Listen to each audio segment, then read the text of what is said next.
Boa noite a todas e todos. Bom, eu sou Denison. Antes de mais nada, eu queria fazer uma breve apresentação. Costumo dizer que eu sou um filho da terra, que enraizo como semente e que vinga também como semente. E estamos dando início à quinta edição do Ecologismo Guerém, com uma temática que é muito importante estar dialogando, justamente pelos processos que viemos enfrentando, e principalmente em busca de uma educação contextualizada, que dialogue principalmente com as nossas cosmopercepções. E para tecer essa mesa, a gente se organizou coletivamente nessa perspectiva de diálogo e intitulando a seguinte questão: não temos cara de índio, identidade guerreira na contemporaneidade. Vale ressaltar que Decolonizando a Aldeia, parte da sua quinta edição, já tivemos participações de pesquisadores e pesquisadoras do movimento indigenista, pesquisadores indígenas, como o professor Marcelo Henrique Dias, Aparenta Jesuína Tupinambá, e queria abrir saudando mais uma vez as nossas parentas convidadas, a Imati, a Marraí, que está aqui presente, e o nosso movimento é tecer esse diálogo para sobre a identidade indígena na contemporaneidade, justamente porque buscamos uma educação contextualizada com a nossa cultura, com a nossa educação, com o nosso modo de ser e estar no mundo. Então, é basicamente uma roda de conversa na gira mesmo, porque compreendemos e acreditamos que o conhecimento ele é circular, é rodado, e ele parte dessa constituinte de trocas. E, assim, sem nenhuma imposição, coloco para as parentas se apresentarem. Vamos tentar ter um tempo de 20 minutos para cada uma.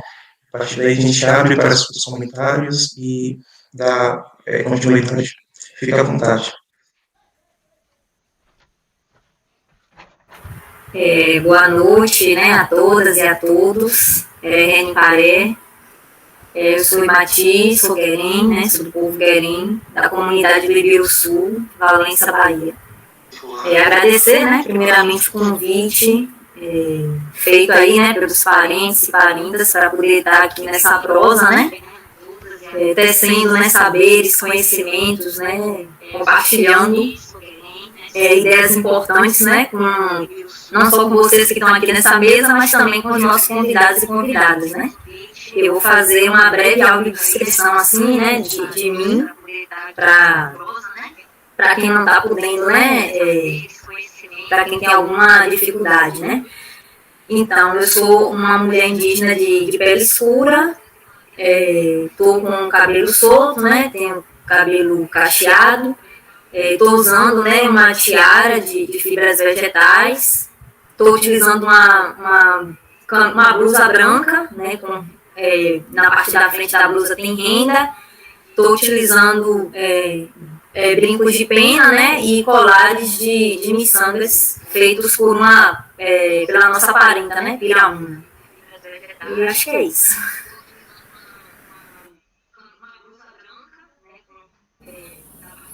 Boa noite, parentes, boa noite a todos que estão aí acompanhando a live.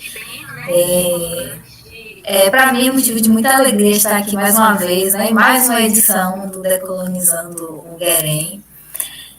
Dizer que é motivo de muita alegria a gente estar aqui fazendo mais uma edição, né, desse movimento que tem sido muito importante, sobretudo para o nosso território, especificamente para a educação do nosso território, né, para o fortalecimento identitário.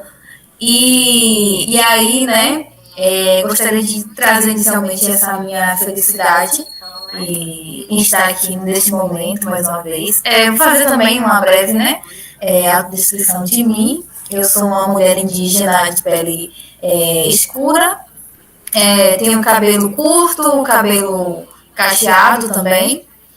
Uso óculos, estou usando uma blusa preta e brincos e colares de sementes, né, amarelas, uso um batom vermelho. Eu sou uma mulher indígena de pele escura. Puxando uma breve contextualização, parentas, eu acho que é muito importante a gente estar hoje nesse movimento, justamente porque a gente vive numa sociedade que é arraigada pelos fenótipos, não é isso? E quando vê os nossos corpos, as nossas identidades que performatizam outros encruzilhamentos que estão para além dessa perspectiva da cosmovisão que nos limita a enxergar apenas o superficial, a gente traz esse choque, né, para que as pessoas possam compreender que ser indígena perpassa da relação física dos fenótipos. E também fazer esse chamado, porque a educação ela tem esse papel de trazer essa outra história que é secundarizada. E aí, assim, acho que é muito importante a gente estar fazendo esse movimento, e não me estendendo para não tomar o tempo, sendo uma posição, deixo aberto para as 40, se acharem melhor, dar o início, e a gente vai seguindo, certo? Pronto, Arens.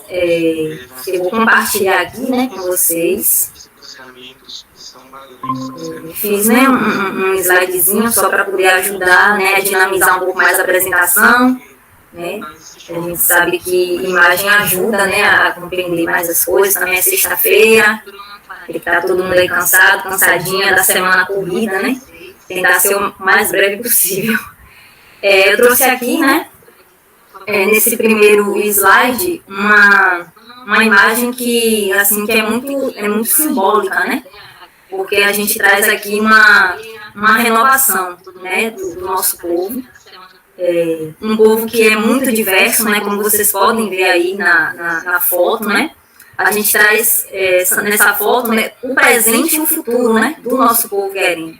Então aqui a gente tem a imagem dos nossos mais jovens, né, e nossas mais jovens, e também da nossa educadora, né, Maraí, maravilhosa, inclusive, que é uma referência aí, né, para o nosso território como um todo. E aí a gente introduz, né, com o tema da live, que é Não Tenho Cara de Índio, um tema que, por sinal, assim, é muito, muito oportuno, né, diante do processo que tanto o nosso povo, né, o povo guerreiro, como outros povos indígenas também estão aí enfrentando, né, estão aí percorrendo, que é justamente o de tentar desconstruir, né, muitos estereótipos que foram aí criados ao longo de muitos anos, né, e que a gente tem tentado, né, na medida do possível, contar, né, o outro lado da história, né? Então, esse tema, desde já parabenizo, né, pelos parentes, né, que escolheram, porque é um tema, assim, muito importante, né? E aí, falando inicialmente do povo guerém, o nosso povo, atualmente, que inclusive já foi considerado extinto, né, infelizmente, a gente está num processo de resgate, né, das nossas memórias. Existe um termo, né, que o movimento indígena tem cunhado muito, que é o termo de retomada indígena, né? Mas no nosso caso não dialoga tanto, não diz muito sobre a gente. Porque o que acontece? O termo retomada, ele diz respeito, né, a um povo, uma etnia que vivia naquele local, né, e que por algum motivo foi retirado daquele local e está, né, justamente nesse processo de retorno, né, de volta, né, do seu local de origem. O nosso povo não, né? O povo guerém, ele nunca saiu do território. A gente nunca saiu daqui, a gente sempre esteve aqui, né? E sempre estaremos com a força dos encantados. Então, o que para nós representa muito hoje é o resgate das nossas memórias e saberes, né? E fazeres também. E também, né, a gente está também no processo de emergência étnica, né? Porque durante muitos anos, né, infelizmente, os nossos mais velhos, né, e mais velhas, eles acabaram aí se calando, né, por diversas violências que aconteceram. Então, a gente está nesse processo hoje, né, essa garotada aí mais jovem, né, principalmente a gente também, né, que teve essa oportunidade de ingressar nas universidades, né, e tudo mais através das políticas públicas, a gente está meio que correndo, né, contra o tempo para poder resgatar aquilo que ainda não foi perdido. E a gente, graças, né, aos encantados, a gente conseguiu recuperar muitas coisas, né, resgatar muitos dos nossos saberes e fazeres, principalmente com a ajuda dos mais velhos e mais velhas, né? Sem eles e sem elas, a gente, claro, não poderia fazer isso, né? A gente não tem como olhar para o futuro sem antes, né, ir buscar no passado, né? Que foi aquele que nos originou. Então, assim, para iniciar essa prosa, né, eu trago um pouco desse contexto do nosso povo, principalmente, né, para poder diferenciar, porque às vezes causa uma confusão, né? Retomada? O que exatamente? Então, para nós, para o povo guerém, é mais interessante dizer que a gente está no processo de resgate das nossas memórias, porque a gente nunca saiu do nosso território. A gente sabe que houve um processo, né, de miscigenação muito forte, e a gente vê aqui nessa imagem, inclusive, né, nós temos parentes de todas as cores, de todos os jeitos, de todas as belezas possíveis. Todos e todas são lindas e lindos do seu jeito. Então, foram mais de 500 anos de colonização, mais de 500 anos sendo ali miscigenados, né, altamente miscigenados, de forma forçada, como a gente bem sabe. Então, não existe, né, já digo de antemão, não existe isso de cara de índio. Quem concebeu isso? Né? Então, acho que já fica aí uma primeira reflexão para a gente fazer aqui no início dessa prosa. Vou trazendo aqui, né, mais imagens de pessoas indígenas, né, que são aqui do nosso território. Acho que é muito importante ver os rostos, né, ver quem são essas pessoas, algumas, né, que compõem essa ancestralidade guerém. É fundamental até mesmo para a gente, de fato, né, nessa live, desconstruir mesmo a ideia, né, do que é ser indígena, né, do fenótipo, do que é o índio, né, a Índia. Então, estou com uma pecinha aqui do lado, porque senão, se deixar, eu vou falando na doidada, né? Esse termo, cara de índio, é um termo que, na verdade, o termo índio, né? É um termo que ele foi cunhado aí pelos colonizadores, né? A gente bem sabe disso. E esse termo, ele não fala sobre a gente, né? Não fala sobre toda a diversidade étnica que são os povos indígenas. Hoje, no Brasil, a gente tem mais de 300 povos indígenas identificados, né? 300 etnias identificadas. Ainda existem muitas que estão ainda isoladas, né? Ainda bem, de certa forma, porque estão mais protegidas, né? Não foram tão influenciadas, né? Tão afetadas. Então, o termo índio, ele é um termo que generaliza demais, né? É um termo que coloca numa caixinha um universo muito grande, né? É um termo que empobrece, né, toda essa diversidade étnica, né, e cultural que são os povos indígenas no Brasil, né? Então, esse termo índio, ele, de fato, ele não fala da gente. E a gente precisa problematizar quem concebeu esse termo, né? Os colonizadores, como eu já disse aqui, né? Foram mais de 500 anos de colonização. Então, a gente sabe que houve essa intensa miscigenação, né? Essa mistura forçada. Então, o nosso território ele foi altamente misturado. E aí eu abro um parêntese, né? Porque sempre há um conflito, né? Dos indígenas que fazem parte ali do litoral brasileiro, né? Região Nordeste, região Sudeste, dos indígenas que estão no Norte, né? Na Amazônia, em Roraima e tudo mais, né? Porque, querendo ou não, eles têm um fenótipo, né, mais aproximado do que é o ser índio, né? Que é aquela pessoa de pele escura, né? Que dizem que tem que ter o cabelo alisado, que tem que ter o olhinho puxado, né? E tudo mais. Então, por que a gente precisa se enquadrar nesse estereótipo? Se a gente há mais de 500 anos está sofrendo essa miscigenação. O nosso território, por exemplo, né? Apesar de ser um território ancestralmente, originariamente indígena, o território guerém, é interessante até, né? Porque possui muitas comunidades quilombolas, então isso é um reflexo histórico, gente, muito grande, né? Dessas pessoas que foram trazidas, né? Para o nosso território e que, de fato, aí houve essa intensa mistura. Então, quando se fala desse termo índio, é um termo que, de fato, a gente precisa desconstruir, a gente precisa problematizar, né? Não fala sobre a diversidade étnica. E outra, é um termo preconceituoso, porque o termo correto não é índio, índia, né? O termo correto é indígena, melhor ainda, originário, né? Originária. Então, são coisas que, de fato, a gente, né, principalmente enquanto educadoras e educadores, eu mesmo sou licenciada em Geografia, a gente precisa estar se atentando para essas coisas, para não reforçar estereótipos, né? Muito pelo contrário, para desconstruir mesmo, para questionar o porquê. Por que aquele povo, né, que há mais de 500 anos está sofrendo a miscigenação, né? Os nossos territórios aqui no litoral brasileiro foram os que primeiro foram afetados, né, pela ação dos colonizadores. Por que eles têm que se enquadrar no fenótipo? Isso não existe. Então, de fato, são coisas para a gente ir refletindo, né, no decorrer aqui da nossa prosa. Trouxe aqui mais imagens, né, de parentes e parentas nossos, guerins, para vocês verem, né, toda essa diversidade, né, que o nosso povo tem, de todas as cores, todos os jeitos, os comportamentos, né? Então, muito, muito lindo, de fato, né, essa mistura mesmo, né? E é isso, gente. O que nos faz ser indígena não é exatamente, né, não é o nosso fenótipo, não é o nosso rosto, não é ter aquele rosto que o colonizador impôs, né, que colocou nos livros didáticos, né, e que foi reproduzindo aí, infelizmente, ao longo de muitos anos. O que nos faz ser indígena, primeiramente, é ter o nosso território, né, é ter a nossa ancestralidade. Uma pessoa indígena sem território, sem terra, é uma pessoa órfã. Não existe, é inconcebível povos indígenas sem o território, né, sem a terra. Então, para nós, isso é fundamental. É o que nos faz essencialmente ser indígenas, né, o pertencer àquele chão que nos brotou, né, aquele chão que brotou de nossos mais antigos e que brotou a gente, que vai brotar e vai continuar brotando dos nossos, né, seguindo toda essa linhagem. O que nos faz ser indígenas também são os nossos saberes, né? Então, o nosso povo mesmo, o povo guerém, ele tem uma relação muito forte com a lua, né? Que para nós é Munhaque. Então, é um povo que tem um saber muito profundo sobre a lua, né? A gente seguia em muitas das nossas ações, muitas das nossas coisas através da lua.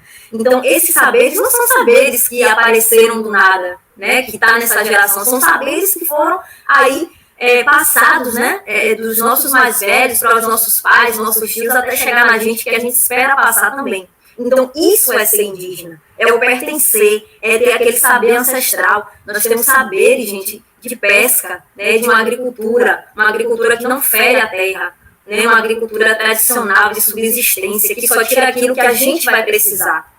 Então, tudo isso tem que ser levado em consideração, né? Quando a gente fala que é ser indígena, não é o fenótipo, não é o rosto que vai me dizer se eu sou ou não indígena, é o meu território, é o meu pertencimento, são os saberes que eu trago comigo, que foi passado, né, para mim, pelos meus mais velhos e mais velhas, é todo esse respeito ancestral. Então isso é muito importante, né, para a gente, enquanto educador e educadora, de fato, internalizar, né, aprender. A gente está aqui, de fato, para aprender, né, para compartilhar saberes. Então, é muito importante isso também.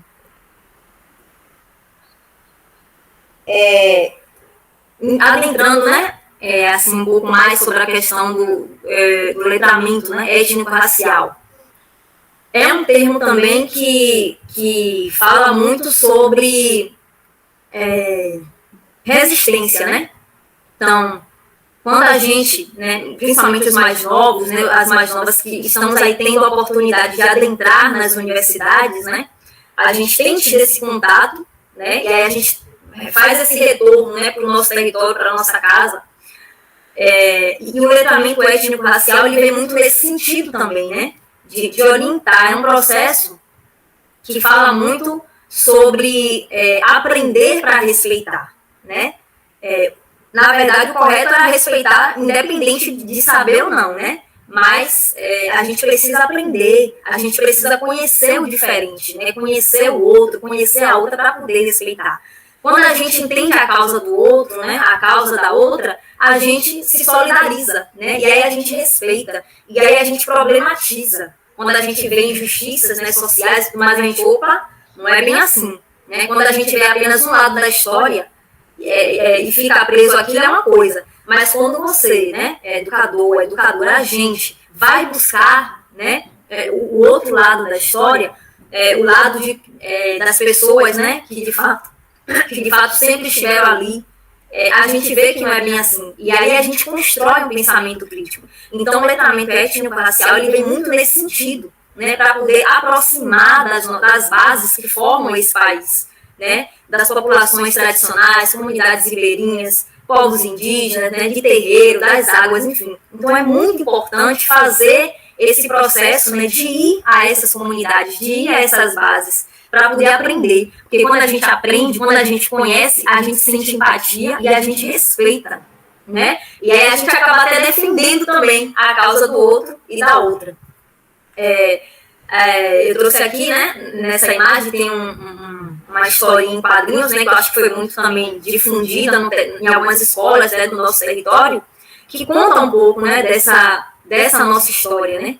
Uma história que é muito importante para que os nossos pequenos e pequenas já aprendam, né, desde cedo, porque até isso nos foi, de certa forma, tirado, né, tentado apagar a nossa própria história. Então é fundamental que a gente, enquanto parentes e parentas, de fato, continue falando da nossa história, né? E é fundamental mais ainda, né, que as nossas escolas, né, principalmente as escolas que estão dentro do nosso território, conheçam também a história do território, né, para poder estar aí passando, né, para os nossos parentinhos e parentinhas. Eu trouxe aqui algumas questões, né, que, assim, atravessam muito, né, a gente enquanto ser indígena. Algumas até já aconteceu comigo, inclusive. E isso acontece bastante, principalmente com os indígenas que estão saindo dos seus territórios, né? A gente acaba saindo do nosso território por diversos motivos, né?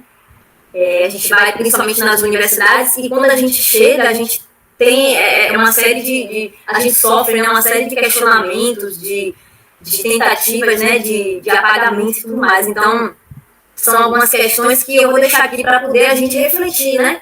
Para cada um de vocês refletir e tentar, de certa forma, ver, né, como andam as nossas ações, né? Uma primeira pergunta que sempre acontece é essa, né? O que é que os povos indígenas querem na cidade?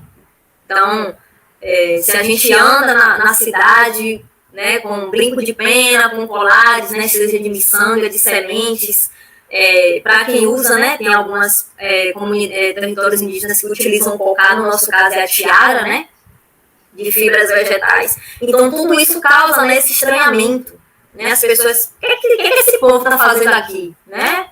Então, assim, são muitos os motivos que fazem uma pessoa indígena sair do seu território, né? Quando ele ou ela não tem uma educação contextualizada, né, acessível e sensível às suas causas, eles acabam, infelizmente, né, saindo. Quando a gente não tem uma saúde adequada também às nossas demandas, a gente acaba saindo. Quando a gente pensa, né, que na cidade vai ter melhores oportunidades de vida, de trabalho, enfim, a gente também acaba saindo. Então, tenha certeza, gente, de que quando uma pessoa indígena ela vai para a cidade, ela não vai exatamente só porque ela quer. Né? Eu enjoei do meu território, vou para a cidade morar lá. Não. São muitos os motivos, infelizmente, né, que fazem uma pessoa indígena sair do seu território para a cidade. E isso diz muito sobre a ausência mesmo, né, do Estado, né, a falha, que a gente sabe que é intencional, né, do Estado, que acaba provocando também esse êxodo, né, esse processo de imigração. Uma outra pergunta também que sempre aparece aí, né, pode indígena com celular, com carro? Gente, não se faz mais índio como antigamente. Eu mesmo já ouvi isso, né? E assim, gente, as coisas mudam, né? A sociedade mudou, né? O homem branco, né? O colonizador daquela época, ele mudou também. Todo mundo mudou. Então, influências também ocorrem, né? Então, os nossos territórios, eles foram e são altamente impactados pelas influências de fora. Então, isso para nós é algo hoje que é cotidiano, né? Felizmente ou não. Celular hoje é uma realidade. Indígena com celular, com iPhone, com notebook, sim. Indígena de carro, de moto, sim. Não tem como, a gente não está isolado do mundo, né? A gente recebe influência ali todos os dias, a todo momento. Os nossos territórios são altamente influenciados, impactados. Então, sim, isso não vai fazer a gente ser menos indígena, né? Por estar utilizando desses aparatos. Uma outra pergunta também, né, que sempre... essa pergunta, né, é mais especificamente para a classe política, né, principalmente para quem defende, né, os defensores do agronegócio e tudo mais, né. Eu não sei para que indígena quer tanta terra. Uma população daquela pequenininha, para que aquele tanto de terra para aquele povo? Quem nunca ouviu isso, né, gente? E assim, eu até já falei, mas é bom reforçar. Uma pessoa indígena, um território... Por isso que o nome, né, é território indígena. Porque a gente não vive sem terra. A gente não vive sem território. Né? Uma pessoa indígena, uma etnia, sem a terra, é uma pessoa órfã. É na terra que a gente reproduz todo o nosso modo de vida, o nosso modo de ser, o nosso modo de saber. Né? A gente depende da terra. A gente conhece o nosso território. Então, a gente, sim, precisa do nosso território. Né? Senão, a gente vai se tornar órfão.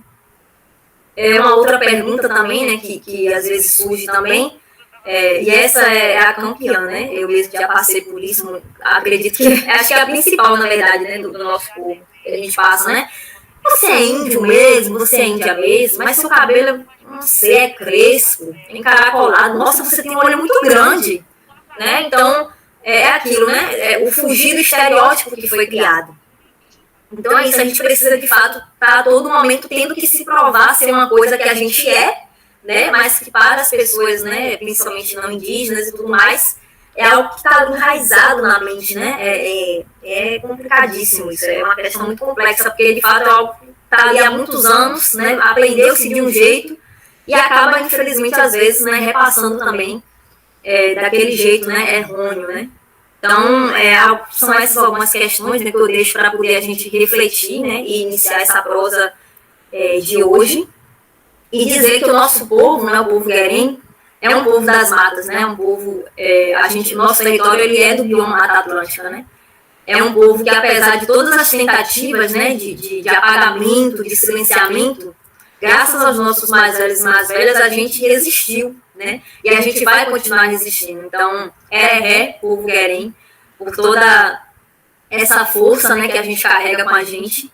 E é isso, né? Para esse momento inicial de prosa, era isso que eu queria compartilhar com vocês.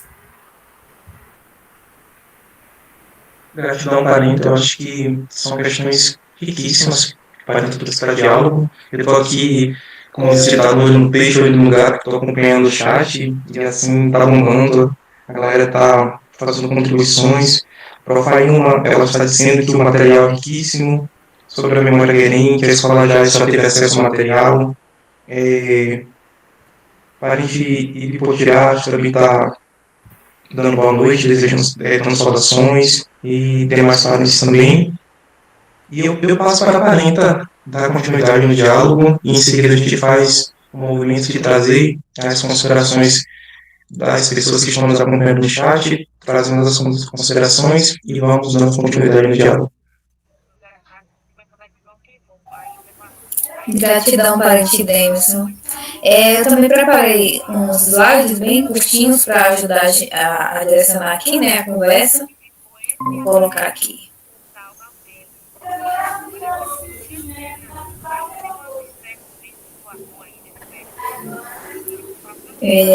No decorrer que eu vou falando, né, eu não vou conseguir estar visualizando a tela. Então, qualquer coisa, vocês interrompem e falam para mim, tá?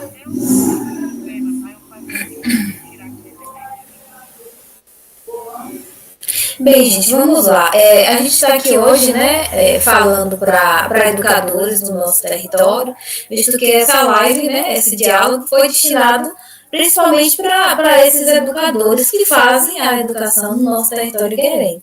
E é de extrema importância que esses educadores participem de espaços como este, que a gente está desenvolvendo agora à noite, e também de tantos outros espaços, né, que são promovidos aí pelo coletivo étnico-cultural Patrimônio Guerém e outros coletivos, outros movimentos que são engajados com a causa indígena.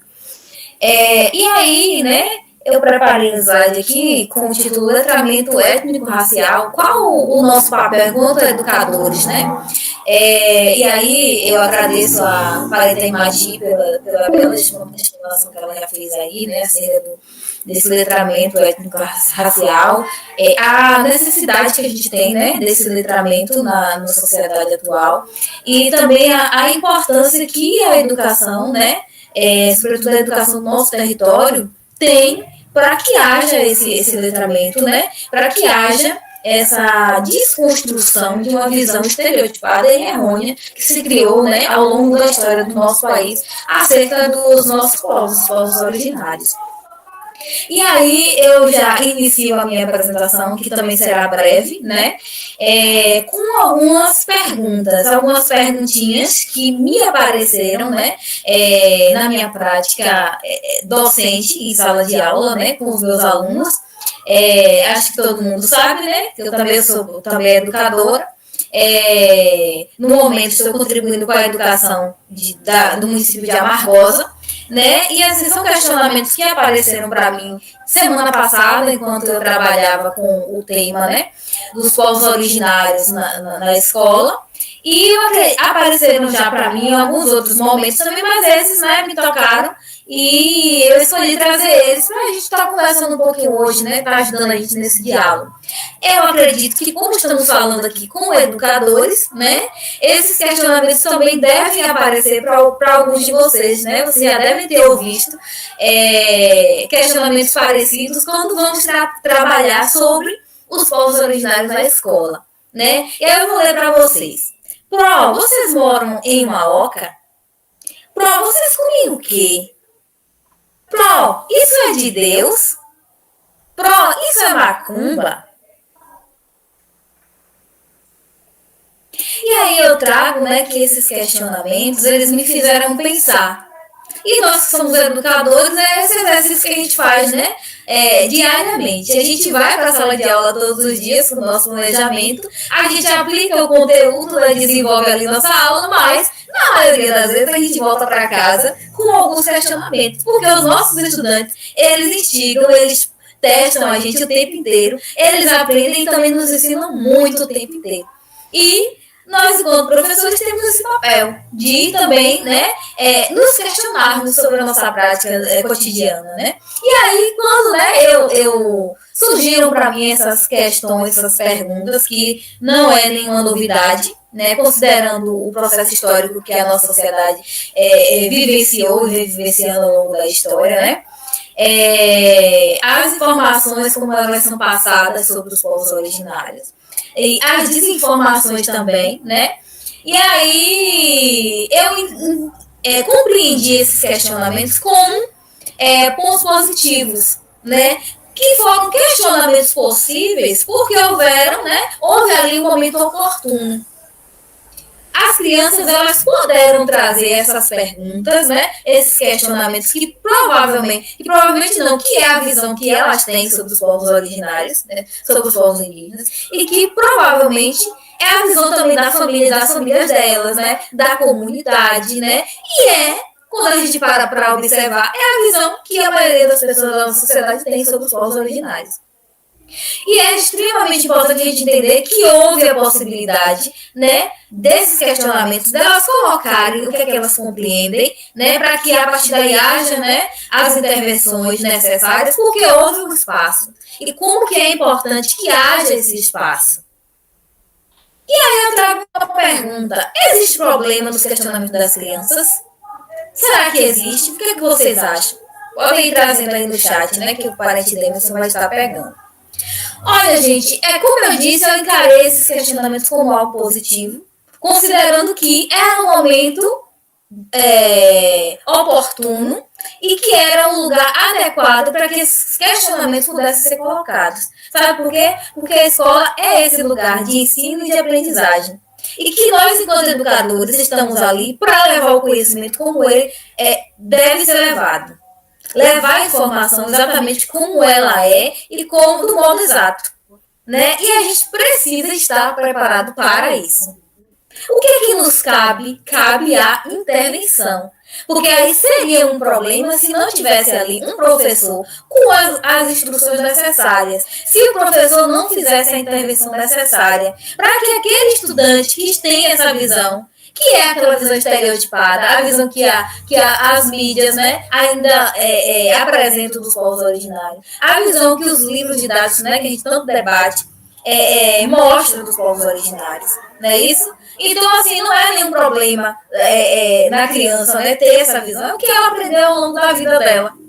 E aí, teria problema se o professor não fizesse a intervenção do modo adequado. E o que é que cabe a nós, enquanto professores, né? Diante de situações como essa, que são comuns, para mim já apareceram algumas vezes, né? Sempre que eu trabalho sobre a temática, e para vocês também, enquanto professores, eu acredito que também deve ter aparecido em algum momento, ou vai aparecer, né? Vem aparecendo.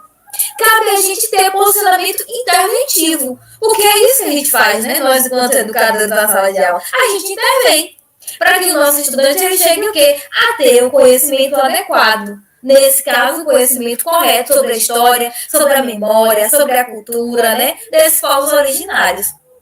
Mas, gente, para isso, como o Imati trouxe, é preciso que a gente conheça. A gente vai levar a história, né, dos povos originários como ela é, se a gente não conhecer? Porque assim, eu não sei vocês, mas eu não vejo uma educação diferente dessa dos meus alunos. Na época que eu estava, né, estudando na série deles, né, os anos iniciais, eu não tinha uma visão diferente dos povos originários da visão que eles têm. Eu não sei se vocês tiveram, mas eu tinha a mesma visão. Então, assim, eu tive que, para eu desconstruir isso, eu precisei ir buscando e me formando, né, no longo do processo. Participando dos movimentos, das formações, para ter uma outra visão, um outro olhar, chegar a ter o olhar diferenciado, né? Um olhar diferenciado desse, né? Que é essa visão estereotipada, né? Dos povos originários, né? Desse que eu tinha, né? Esse que eu tenho hoje foi uma construção. Então, a gente precisa conhecer para que a gente consiga ajudar os nossos alunos e para que a gente consiga desenvolver essa formação adequada. A gente precisa acolher quando nossos alunos, né, eles trazem esses questionamentos, a gente vai dizer, fica quieto, menino. Isso não pode, isso é errado, isso é preconceito. A gente precisa acolher. Quando a gente acolhe, a gente vai acolher porque a gente entende por que eles pensam assim. Faz parte do processo de ensino e aprendizagem a gente acolher os nossos estudantes o tempo inteiro, acolher as suas percepções, né, a sua visão de mundo, né, os seus entendimentos, os seus conhecimentos prévios, para que a partir daí a gente possa fazer a intervenção necessária, né? E aí eu trago, né, acolher e intervir. Não basta a gente só ouvir, a gente precisa acolher e intervir. Aí que é o papel fundamental para nós, que somos educadores, né? Intervir. Tem aquela criança, ela vem com esse conhecimento, que é o conhecimento de mundo, o conhecimento que ela aprendeu, né, na sociedade, nas mídias, nos livros didáticos, muitas vezes. E a gente vai intervir, a gente vai levar a história como ela é, a gente vai levar a cultura dos povos originários como ela é, né? Como ela em toda a sua diversidade, né? E aí eu trago que fugir não é uma opção. Porque assim, né? Maraí, mas assim, como que eu vou trabalhar a cultura, a história, a memória, né? Sobre os adereços, sobre os instrumentos musicais, sobre as músicas, os cantos dos povos originários, se eu não conheço? E se eu trabalhar de modo errado? Eu vou preferir não trabalhar, por isso que eu não trabalho sobre a memória, a história, a cultura dos povos originários, porque eu não conheço. Então, se eu não conheço, eu não vou trabalhar de modo errado, porque eu vou estar prejudicando ainda mais. Isso não é uma opção para nós, somos educadores. Eu acho que todo mundo aqui, né, já sabe disso. A gente não tem a opção de não trabalhar. A gente é obrigado, porque a gente tem a Lei 11.645 de 2008. Ela obriga que a escola trabalhe. Então, professores e professoras, a gente não tem a opção de não trabalhar. Se a gente não tem a opção, a gente tem que trabalhar, a gente vai fazer da melhor forma possível. Porque eu sei que todo mundo aqui faz. Nós somos professores, a gente está sempre ali empenhado, todo dia melhorando a nossa prática para dar o nosso melhor. E aí, e no campo prático, né? Como que eu posso fazer isso, Carol? Maraí? Eu posso pintar as crianças no dia 19 de abril? Será que eu posso? E aí, esses questionamentos que eu trouxe aqui, né, em diálogo com minhas colegas, principalmente agora, na semana passada, né, que estava todo mundo trabalhando nesse mês sobre os povos originários e tal, aquelas dúvidas enormes, aquele alvoroço, eu trabalho isso, não trabalho aquilo, e eu posso pintar as crianças no dia 19 de abril? E aí, eu digo, eu pintei. Eu pintei as crianças, eu lambuzei as crianças, eu me lambuzei, as crianças me pintaram, e aconteceu tudo isso na minha sala. Mas e aí, será que eu peguei lá uma caixinha de tinta guache que estava no meu armário e fui lá pintar as crianças? Será que eu pintei só por pintar, porque é bonitinho, para tirar foto e mandar para minha coordenadora, mandar para compartilhar nas mídias e dizer que a minha escola foi a melhor, foi a diferenciada? Eu fiz o seguinte, eu trouxe a pintura, eu trabalhei a importância da pintura, levei para as crianças que existem várias formas de pintura, que essas pinturas elas têm significados diferentes para cada povo. Eu trabalhei a pintura a partir do urucum, que é um fruto muito importante, principalmente para nós, né, que somos do povo guerém, e para muitos povos originários, né, povos indígenas, para fazer as pinturas corporais, assim como o genipapo. Então, eu explorei isso, e isso é uma possibilidade, principalmente para nós somos do território Guerém, e aí, agora aqui no município de Amargosa, né, que é onde eu estou atuando, eu vivenciei uma dificuldade que antes eu não tinha no território, que era achar o urucum. Gente, eu tive que me virar aqui, porque em Amargosa, infelizmente, a gente não tem assim, uma produção de urucum grande como a gente tem no território do Guerém. E aqui eu precisei com os mais velhos, antigamente tinha muito, mas hoje não tem. Então, foi difícil achar, mas eu consegui achar, porque assim, como eu trouxe, não faz sentido pegar tinta guache para ir para lá pintar os meninos. Isso sim, não seria o correto. Isso sim, não poderia ser feito. Mas ali trazendo uma coisa, um significativo, trazendo o porquê dessa pintura, trazendo os diferentes significados, a importância, que isso tem todo um simbolismo para aqueles povos. Será que eu posso mostrar a imagem do indígena do livro didático, como o Imati problematizou aí, né? Aquele indígena, né? Do cabelo liso, aquele indígena do olhinho puxado, que usa cocá. Será que eu posso fazer isso? Gente, eu digo que sim, a gente pode. Mas a gente não pode trazer essa imagem como se fosse a única e verdadeira. Porque isso já foi feito durante toda a nossa história, né? Todo mundo aqui já estudou, já viu no livro didático isso. E a gente viu que isso não deu certo, que isso não é o correto, porque isso não contribui em nada para o fortalecimento identitário, né, dos nossos estudantes, para o fortalecimento dessa cultura e dessa história dos nossos povos originários, né, para demarcar a importância desses povos. Então a gente vai continuar pregando isso, a gente não pode. Nós, enquanto educadores, a gente não pode fazer isso. A gente tem aí um papel importante nesse processo, que é desconstruir isso. Então, a gente pode mostrar, sim, o livro didático. Inclusive, eu não sou contra a utilização do livro didático, né? Eu, enquanto uma educadora indígena, eu acho que sim, a gente tem que usar o livro didático, até porque a gente gasta mundos e fundos com a culpa desse livro didático, mas a gente tem que usar ele para problematizar. E levar não só ele, a gente deve levar outros elementos. Oi? Desculpa te interromper, assim, isso é uma contribuição potentíssima, mas é porque nossa chamada termina em 2 minutos. Aí eu sugiro a gente fechar essa sala e abrir outra para você dar continuidade, pode ser? Pronto, então dando continuidade aí à outra questão que eu trouxe, será que eu posso cantar as músicas indígenas, né, na escola? Sim, mas assim, gente, aquela música 1, 2, 3, índiozinhos, gente, ninguém aguenta mais. Então, né, pelo amor de Deus, a gente tem tantas outras músicas, né, no nosso território Guerém, por exemplo, a gente tem, né, o privilégio de ter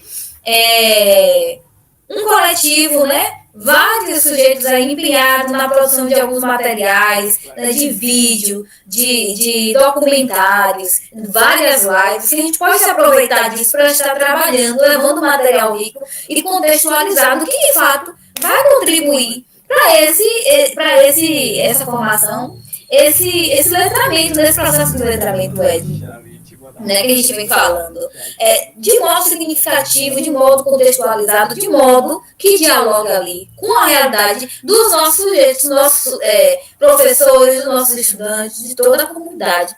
Então, não basta, né, você levar para lá, para sua sala de aula, a música, aquela musiquinha que todo mundo já está cansado e que não diz muita coisa, né? E aí, gosto de trabalhar também com imagem, como o Mati trouxe, e com prática, né? Porque a gente está falando para educadores, e assim como todos os educadores, eu também gosto, né, de quando participo de uma formação que tragam questões práticas, coisas práticas, porque o nosso dia a dia é corrido, e assim, às vezes a gente tem essa dificuldade, mas a gente visualiza, assim, né, no campo teórico, mas do campo teórico para o campo prático, existe aí um caminho que às vezes é mais difícil de se fazer. Mas eu trago para vocês o quanto que essa prática ela pode ser feita de modo fácil, de modo ali tranquilo, de modo que seja contextualizado e dialoga ali com os nossos sujeitos, né? Eu trago aqui, né, a atividade que eu desenvolvi com os meus estudantes semana passada, a produção dos maracás, né? Que é um instrumento musical indígena, que os povos originários eles utilizam, né, seus cantos, né, nos seus rituais. O maracá tem todo esse simbolismo, essa importância para esses povos. Um material, né, que vocês acham muito fácil na internet como que se produz, e que a gente vai estar trabalhando esse significado, essa importância, né? E as crianças, elas geralmente se divertem muito nesse processo e aprendem, porque isso é muito mais significativo.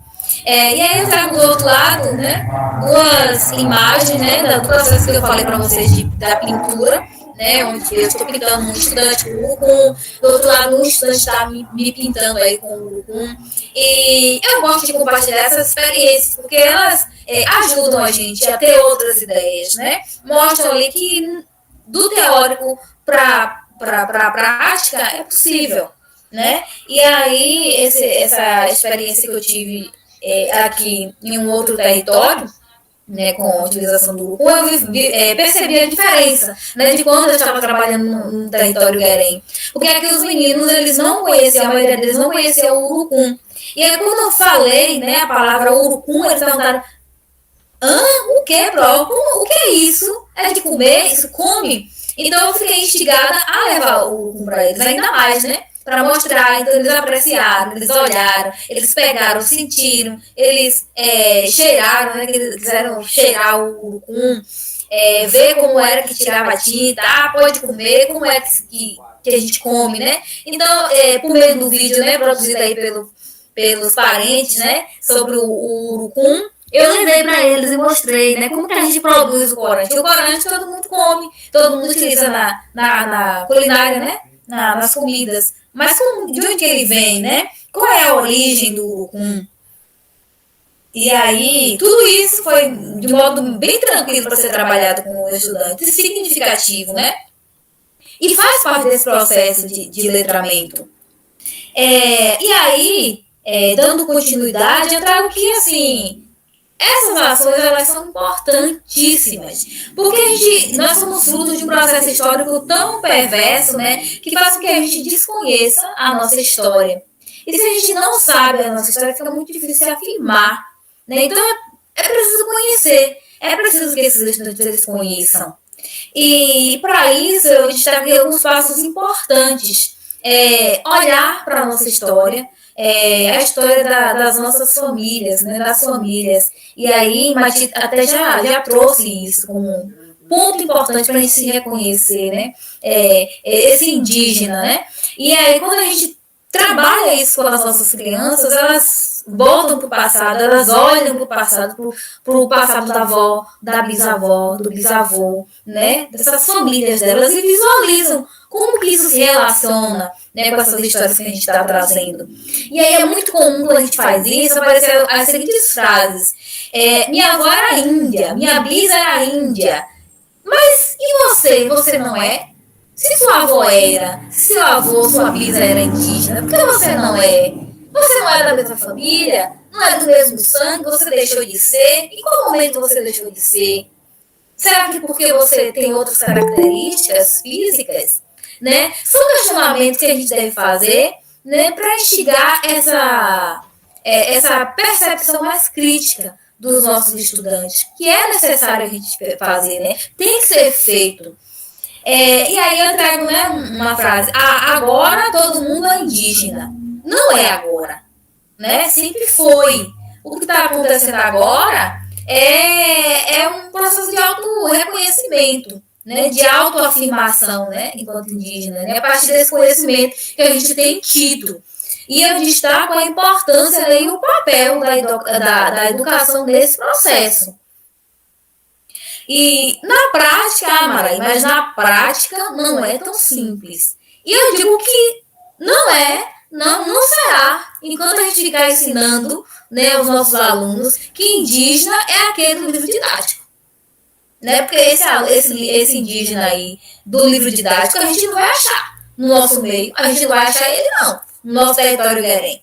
Né? A gente está falando aqui de reconhecimento, autoafirmação, né? De formação identitária, a partir da conexão com os fazeres do nosso cotidiano, né? que dizem muito da nossa história. Né? Esse olhar para o entorno, né, de modo crítico, de modo reflexivo, né? Pensar aí, por que minha comunidade tem esse nome? Por que tem esse costume? Né? Por que a gente produz artesanato? Quem ensinou? Por que a gente produz tal fruto como o urucum, que é tão forte no nosso território, né? O ginipapo? Por que a gente produz isso? Buscar isso. E se a gente fizer isso, a gente vai conseguir trabalhar a temática e enxergar a influência, a importância em relacionar isso com, dos povos originários com a construção identitária do nosso país, da nossa cidade, do nosso município, né, da nossa comunidade e dos nossos estudantes. Mas, Maraí, eu, enquanto educador, eu vou dizer quem é indígena, quem não é indígena? Não. A gente não vai fazer isso, porque a gente não pode fazer isso. O nosso papel ali é levar a informação, é levar o conhecimento do modo que ele é instigar os nossos estudantes a olhar o seu entorno e ter uma reflexão crítica sobre aquilo ali. Esse é o nosso papel. Se a gente fizer isso, se a gente der conta disso, a gente está cumprindo o nosso papel ali. E aí, deixa eu parar aqui o compartilhamento agora. Mas vocês consigam ver aqui assim. E para finalizar a minha fala, eu gostaria de trazer aqui a leitura desse livro, né? Professor gosta de livro. Então, esse livro que eu estava lendo esses dias com meus alunos, apesar de algumas críticas que podem ser tecidas, né, sobre os livros que a gente encontra nas nossas escolas para serem trabalhados sobre os povos originários, mas eu gostaria de trazer aqui, como eu trouxe, né, como eu disse, o livro didático, inclusive, a gente pode utilizar ele, mas o que vai mudar é a forma como a gente utiliza, como a gente trabalha e a reflexão que a gente vai fazer em torno daquilo. E aí eu vou fazer a leitura desse livro para vocês. Né, que é um livro que ele pode contribuir muito para a gente, mostrando no sentido de que é possível trabalhar a partir da nossa realidade, que a gente não está falando de coisa de outro mundo, quando a gente está falando com os nossos estudantes sobre os povos originários.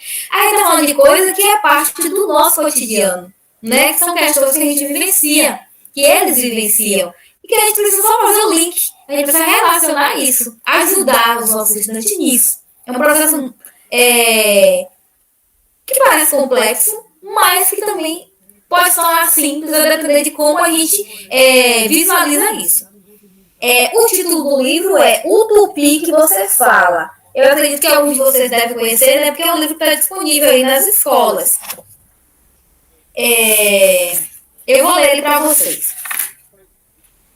Aposto que você sabe falar tupi, e eu provo aqui. Você entende quando dizem guri, jabuticaba ou jabuti? Sabe que bicho é quando falam sagui, tamanduá ou siri? E sucuri, jacaré, capivara, arara, urubu, tucano, paca ou tatu? Sabe que fruta se falam caju, guaraná, pitanga ou maracujá? Sabe o significado da palavra abacaxi? Então, tudo isso é tupi. Também é tupi, samambaia, sabiá e paçoca. E piranha, taquara, perereca, taturana e peteca. Você entende quando falam pororoca ou faz cara de boboca?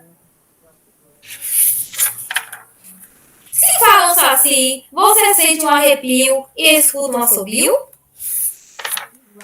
Viu como você entende tudo, sim senhor? Sem precisar de tradutor. Você já falava tupi e não percebia, mesmo falando todo dia. Comendo pipoca ou amendoim, você é um pouco curumim. E assim, gente, temos o fim da história. Como eu disse, eu trouxe para exemplificar porque o livro está dizendo que está trazendo palavras do nosso cotidiano. E nós, que somos do território guerreiro, a gente já tem, né, o prazer e a alegria de termos materiais que estão sendo construídos, né, com base na nossa realidade. Né, como o Mati trouxe aí, né, a cartilha, né, produzida, né, por pessoas do nosso território, pessoas indígenas do nosso território, né. A gente tem o exemplo, né, que foi produzido aí, que eu falo sempre com muito orgulho, do alfabeto do Orobó, que é um exemplo também, né, de material didático construído por educadores da comunidade, que são inspirações assim para a gente, né, e que mostram que é possível sim a gente estar trabalhando temáticas, né, fortalecendo essa identidade, né, dos nossos estudantes, da nossa comunidade, fortalecendo também a luta dos povos indígenas, dos povos originários, a partir do contexto dos nossos estudantes. A gente não está falando coisa de outro mundo, não. Por hoje, né, eu encerro aqui a minha fala, espero ter contribuído com vocês e estou ali à disposição para a gente conversar um pouquinho mais. Regis.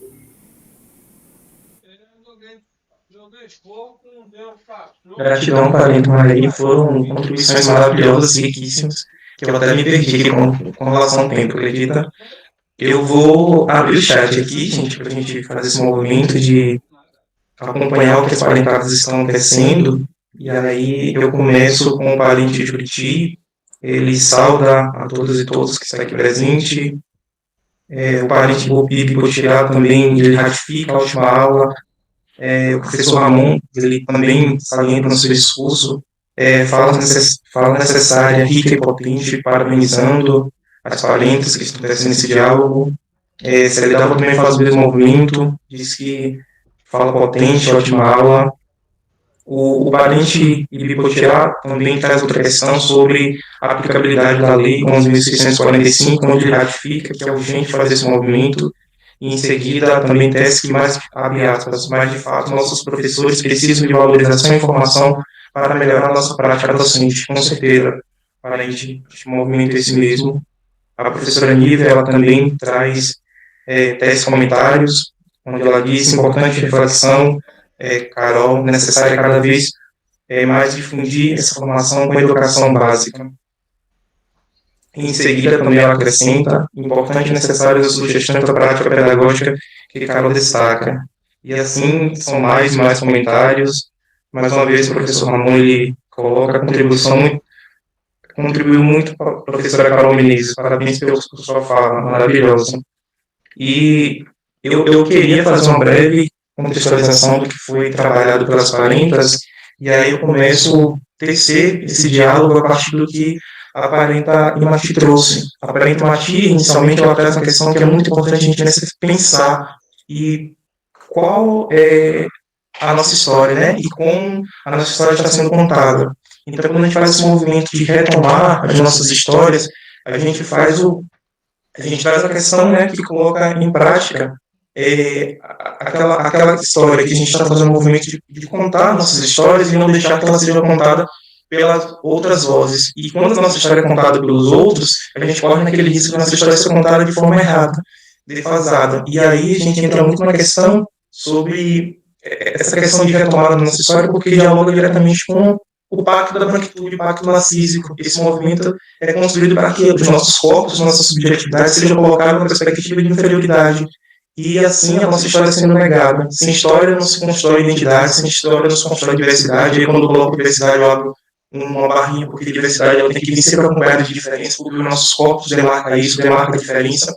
E também quando a parente tece essa questão, eu lembro muito de Muniz Sodré com Verdade Seduzida e da professora Manuela Carneiro da Cunha, com Cultura com Aspas, porque a partir dessa perspectiva, onde a nossa história é sempre contada pela a voz do outro, pelo colonizador, automaticamente instaura a perspectiva de uma verdade seduzida que a gente acaba acreditando.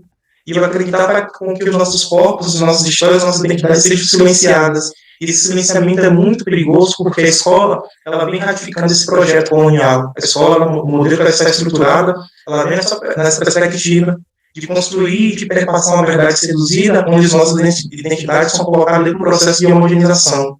E quando a parenta Marraí, ela tece essas questões, Eu lembro muito do que a Carneiro da Cunha vai trazer, porque ela disse que nós, povos indígenas, nos apropriamos da cultura do colonizador para ressignificá-la e, a partir daí, construir os nossos próprios movimentos culturais.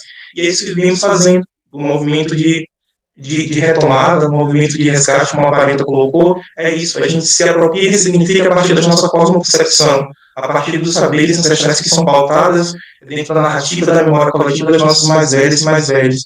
E a Parenta faz esse movimento brilhantemente.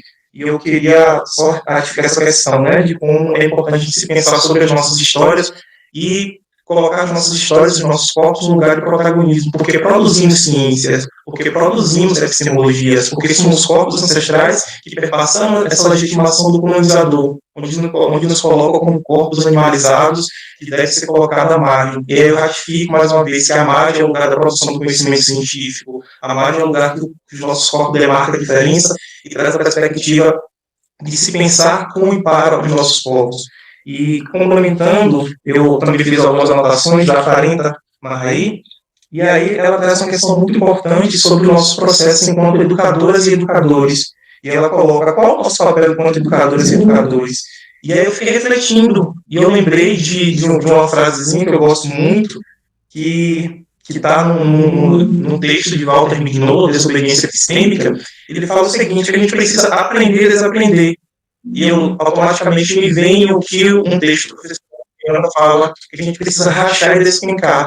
E esse rachar e despencar só é possível quando a gente consegue compreender que o cotidiano, como a Parenta Marraí trouxe, o cotidiano é produção do conhecimento científico. Isso aí é ratificado, não estou, né, Davis que está abrindo a boca falando, isso é ratificado por Bell Hooks. Bell Hooks coloca que o cotidiano se constrói conhecimento científico, e quando a gente faz esse movimento de trabalhar com as nossas práticas do cotidiano dentro do espaço da sala de aula, a gente traz essa outra possibilidade de contar essas outras histórias que a Parenta e Mati trouxe no seu diálogo, que são as histórias que são secundarizadas e silenciadas, e é muito importante a gente fazer esse movimento de contar as nossas histórias a partir das nossas relações do cotidiano. E a Parenta ela faz muito, ele desenha muito esse movimento, porque a gente não precisa, não invisibilizando, mas a gente não precisa se apegar apenas no que está produzindo lá fora. A gente precisa fazer um movimento de trabalhar de fora para dentro, trabalhar com o que está sendo produzido dentro do nosso território, trabalhar com essa perspectiva do aprender e desaprender, que é de rachar e despencar, né, que é beber das nossas próprias fontes epistêmicas. E as nossas fontes epistêmicas são saberes que estão sendo pautados a partir da oralidade dos nossos mais velhos.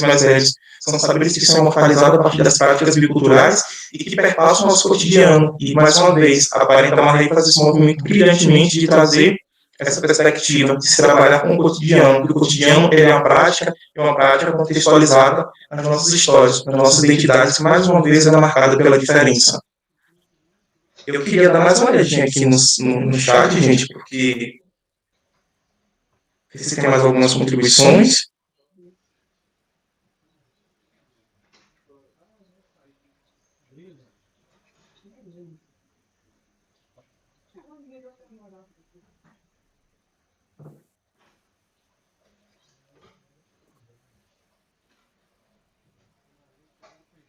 Gente, eu peço desculpas, minha internet está um pouquinho ruim, eu não estou conseguindo abrir o chat. Eu queria abrir espaço para as parentas fazer as contribuições, tecer posicionamentos a partir do que elas construíram, se consegue fazer esse movimento, né, de trazer mais um pouquinho, que foi assim, um processo maravilhoso, que foi pensado, que se foi produzido, que foi executado aqui hoje. Mais uma vez ratifico o que a gente vem fazendo enquanto corpus coletivo, né, que trabalha dentro de um processo de construção mesmo do que é ser guerém, do que se perpassa a relação de se dizer que para ser indígena tem que ser atrelado aos fenótipos, tem que ser atrelado a essa visão monorracional, que a gente tem que estar isolado, seminu, né, sem nenhum contato com o que é dito de civilizatório. Enfim, eu deixo aberto para as parentas fazer as contribuições, e assim a gente vai dando continuidade para o fechamento.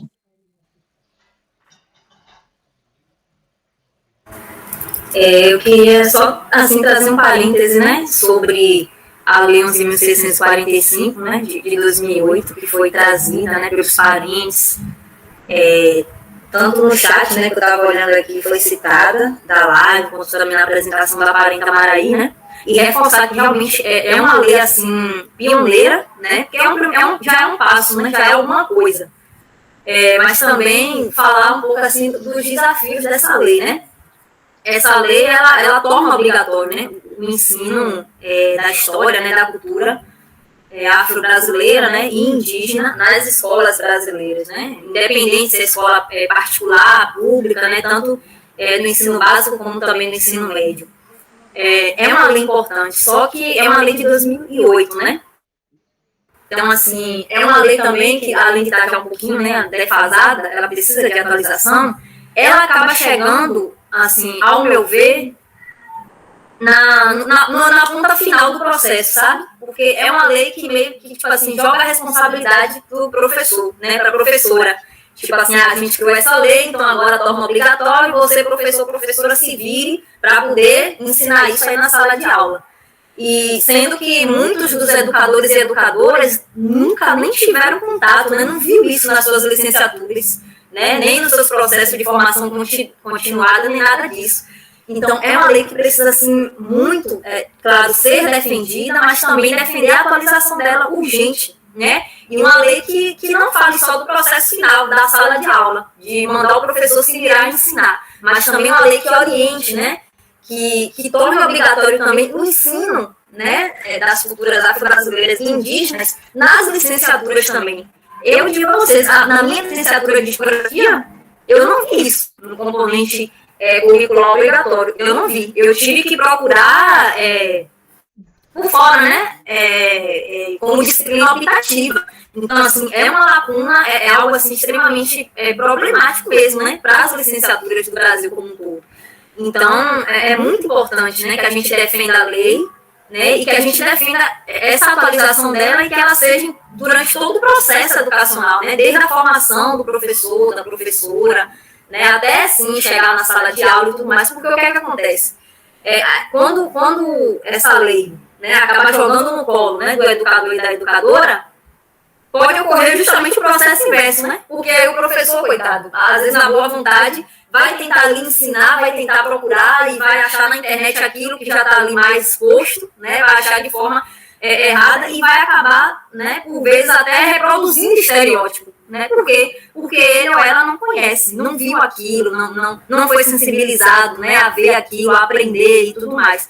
Então, assim, acho que só deixar esse adendo mesmo, né, que acho que é importante, né, a gente, enquanto educador e educadora, fazer essa defesa dessa lei e trazer todo esse processo mesmo dela, né, que é uma lei que deve ser defendida, mas também a gente tem que cobrar melhorias nela, né, porque é uma lei que já está aí, 2008, já tem um bom tempinho, né, então, e assim, ela acaba meio que responsabilizando totalmente, né, o professor e a professora, e não é assim. Acho que era isso que eu queria trazer para poder a gente continuar o diálogo. E aí, Matias, só reforço também, né? Eu concordo contigo aí, porque é o que a gente vê, né? Ainda hoje de tarde, conversando com alguns colegas, e eles trazendo, né? Elas, né, que são mulheres, elas trazem exatamente essa dificuldade, porque são colocadas, né, as mudanças que precisam ser feitas, algumas datas comemorativas não só dos povos originários, né, mas também referente ao povo negro, aos circenses, e a falta de formação, de informação para que isso aconteça, né, e a sobrecarga que vem para os educadores. Que isso de fato é uma problemática, né, que a gente vivencia e não é de hoje, né? Isso é uma conversa que a maioria dos professores lhes trazem. Mas ao mesmo tempo, infelizmente ou felizmente, a gente não pode se apegar a isso. Eu falo a gente e me coloco, né, enquanto todos nós aqui somos educadores.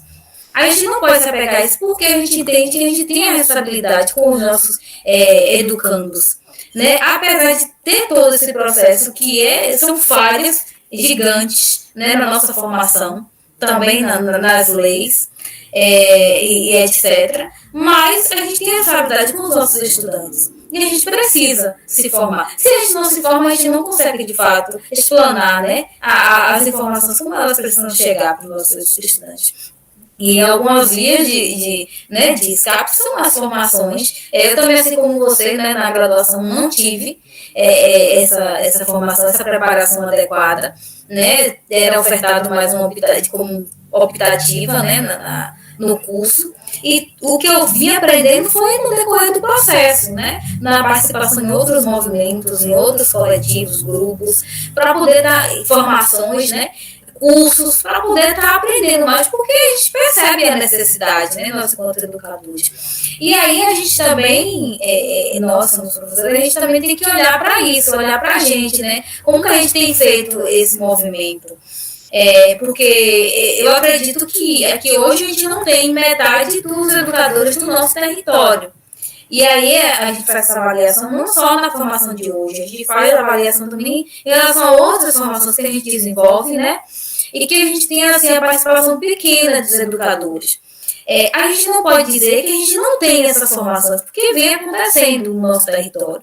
Mas a gente não tem participado, né, muitas vezes. A gente compreende as demandas que são gigantes, mas também temos que pensar na nossa responsabilidade nesse processo. A gente precisa se formar. Eu concordo com você que essas leis precisam serem repensadas, os cursos de formação também, e como a gente tem que se posicionar também diante disso. E também, aí, só para fechar, né, reafirmando o quão desafiador é para a gente, né, na nossa sociedade, enquanto indígenas, né, que tem características mais diversas, né? Também já vivenciei muito em Salvador, por exemplo, né? Um exemplo assim, no ônibus, né? Que eu estava saindo, a gente tinha participado de um toré, né? E aí eu voltei para casa toda pintada e tal, tava com alguns adereços, e aí tem algumas piadinhas que veio por parte de um cobrador de ônibus. Você é índia, e começou a fazer, né? Fazer aquele barulhinho com a boca. Então, são, assim, questões que a gente enfrenta cotidianamente. E já uma contrapartida, assim, um relato positivo que eu vivenciei recentemente com estudantes também na escola, eu levei imagens já para instigar eles mesmos. Eu levei imagens do povo Guerém, que é um povo que, como mais te trouxe, não tem essas características daqueles indígenas do livro didático, né, que aparece. E aí eu levei para eles. Eu disse, eu vou levar essa imagem e não vou dizer nada. Eu vou deixar aqui, eu estava trabalhando sobre povos do campo, né, os diferentes povos, levei todo o povo indígena, levei uma imagem do povo Guerém. E aí, quando eles visualizaram, né, o povo que não tinha cocá, mas que tinha uma tiara, tinha os adereços, aí eles disseram, esse povo aqui é povo indígena. Então, assim, é algo positivo porque a gente percebe que, né, é uma esperança. Eles ali já tiveram uma compreensão de que os povos originários, os povos indígenas, existe uma diversidade. Não é só aquele que está lá com cocá, né? Existem outros adereços, outros comportamentos, outras formas de vestir, né? De vestir, né? Outras formas de se mostrar. Então, é só um relato assim, positivo, né? Que às vezes a gente traz.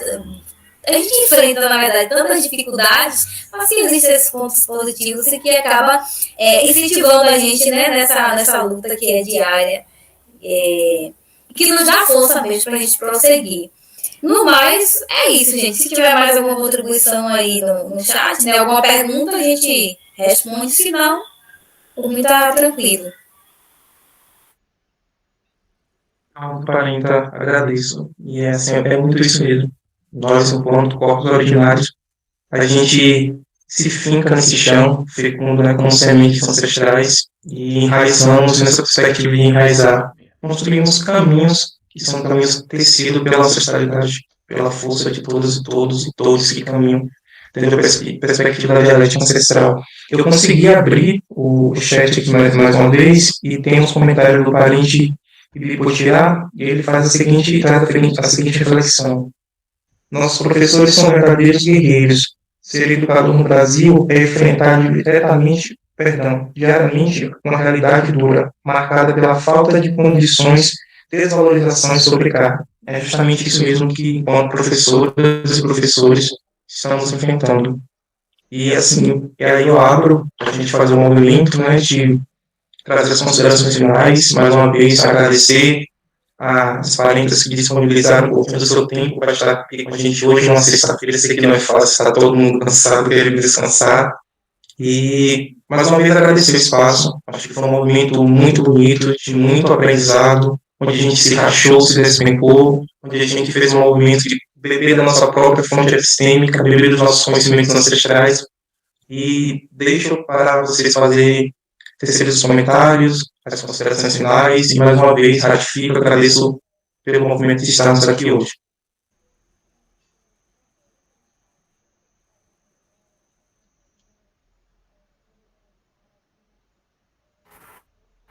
Então, vou fazer logo minhas considerações, né?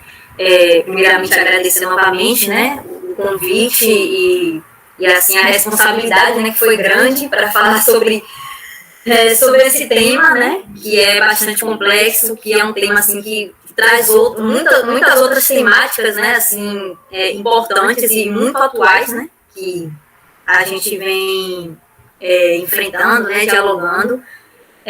Acho que é isso, né? Só mesmo também parabenizar, né, todas as pessoas que continuaram aí na live até agora, que chegaram atrasadas ou não, tudo mais. Gratidão aí pela presença de vocês, né? Pelos comentários, pela partilha. Dizer que é isso, né? A gente vai construindo, né? Esse caminho, vai tecendo aí esse caminho de aprendizado, né? De troca de saberes, saberes que são ancestrais, né? Que são aí sagrados. Eu acho que no mais é isso, né? Dar uma boa noite a todo mundo, boa sexta-feira, fim de semana e tudo mais. Eu também gostaria de agradecer, né, ao pessoal pelo convite, dizer que é sempre uma alegria estar aqui compartilhando com vocês, né, algumas experiências, trocando, na verdade, né, que a gente mais aprende do que ensina nesses momentos formativos. Agradecer, né, aos parentes que estão aí acompanhando pelo YouTube, aos colegas professores também, né, que já fazem trabalhos brilhantes, né, no nosso território, e algumas práticas a gente consegue acompanhar. E dizer que isso é motivo também, né, de felicidade para a gente. Né, saber que a gente pode contar com tantos outros colegas, com tantos outros profissionais engajados na luta, né?